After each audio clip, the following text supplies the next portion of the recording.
So, the New York Times is reporting that there was a blow-up behind closed doors at the White House between Elon Musk, Marco Rubio, and other cabinet members who are not happy about Musk's chainsaw approach to their departments. But the guy in the White House insists there's nothing to see here.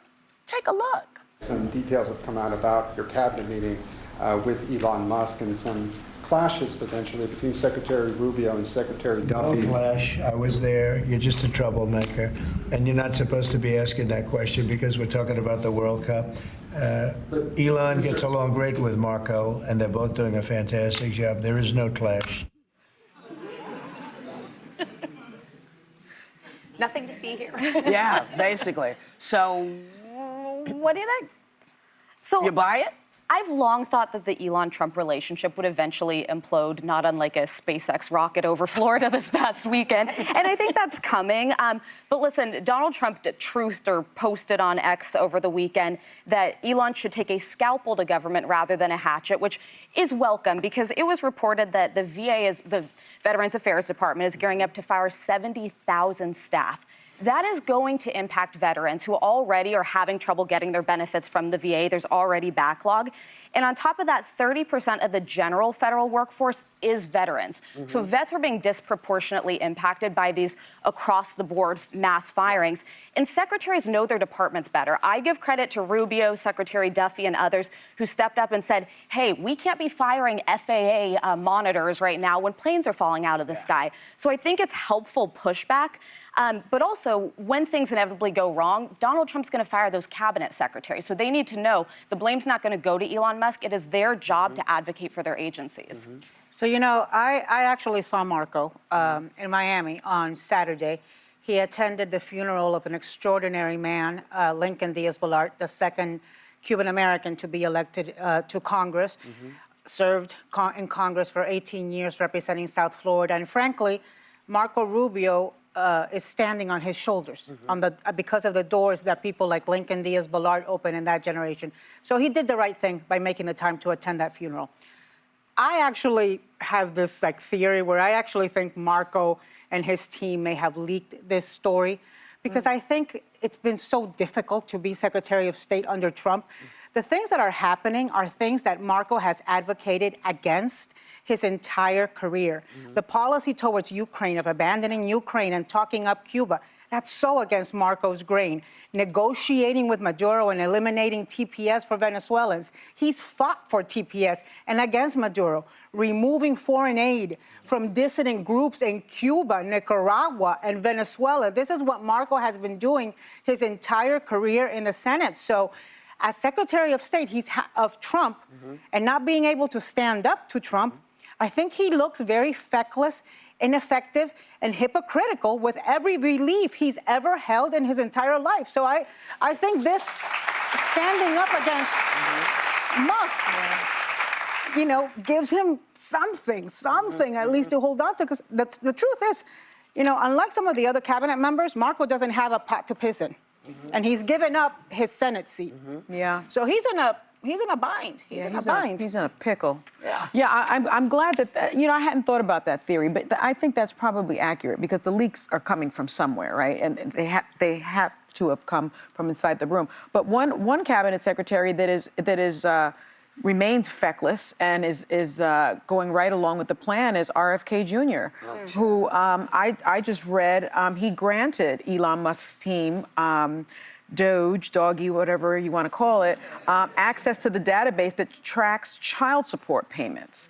And so that decision overruled the objections of career HHS employees because now they have some of the most important financial, personal information of millions of Americans. And so I think that certainly is a problem. And I think we need to really make it clear that Elon Musk is doing all of this illegally and unconstitutionally. He is not the president of the United States. He was not voted to be the president of the United States. He is not a federally elected official of any kind. He's not a Senate-confirmed officer of the United States, but he is, has this so-called Department of Government Efficiency, which in fact is not a federal executive department. So everything that he does is lawless, it's unconstitutional, and it has to be stopped. And I will say that there's a lawsuit that was filed by the CLC, the Campaign Legal Center, and it's representing 4 organizations, and they are challenging his right to do anything. And we really need to keep our eye on that particular case. What we're seeing right now with the Rubio-Musk kind of coming head-to-head was what we were talking about, that it was only a matter of time before it started to implode, because they have taken a hatchet and not a scalpel. Because ultimately, they will be accountable. The secretaries of these departments will be accountable for anything that isn't done well. And I think if you see this as Trump saying, you know, we need to slow it down a bit, it's the first indicator that he might actually be seeing the damage, because we're watching town halls where people, Republican voters, are erupting at their elected officials. So they were actually advised by the National Republican Congressional Committee to maybe not go see the voters. You know, your boss, the ones that put you in, maybe don't have those conversations.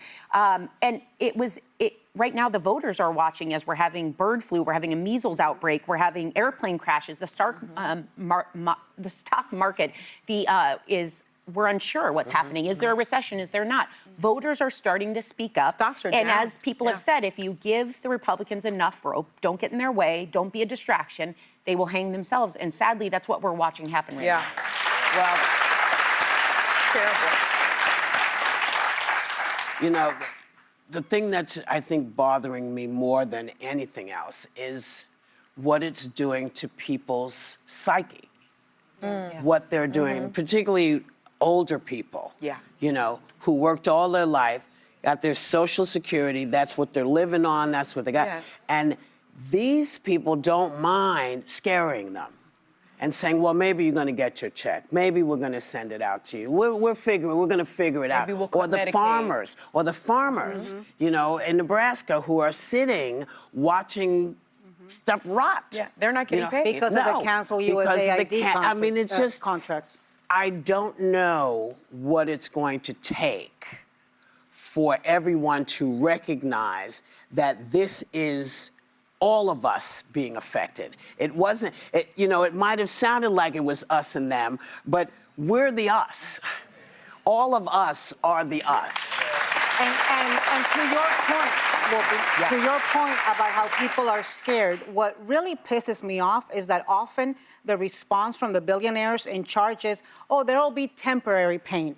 Well, there's people who live paycheck to paycheck who don't have the luxury of going through temporary pain.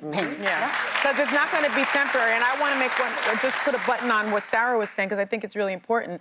Job numbers are down. Stocks are down. The NASDAQ has fallen more than 6% since Trump took office. The S&P 500 is down more than 3%. The GDP outlook is down now. Consumer confidence is down.